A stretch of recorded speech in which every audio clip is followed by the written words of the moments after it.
Ready to unlock the power of website tracking and marketing magic with Google Tag Manager. First things first, let's grab your GTM container code, which is like the key to your tracking kingdom. Head over to your Google Tag Manager account, and from the dashboard, select your container.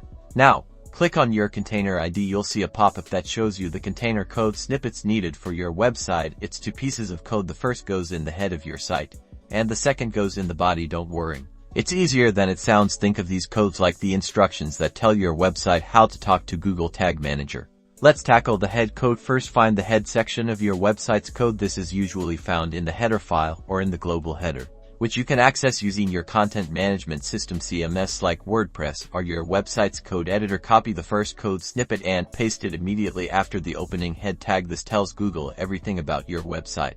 Next, let's place the second code snippet. You'll need to find the body greater than area of your website's HTML. Take the second snippet and paste it as the very first thing inside the opening body tag. This snippet helps ensure things are properly registered throughout your pages. Double check to ensure you've placed each snippet correctly. Remember, the first snippet goes in the head and the second goes right after the opening body tag. Once everything is pasted, save or publish all the changes made after that. Your website is set up to receive the insights from your container.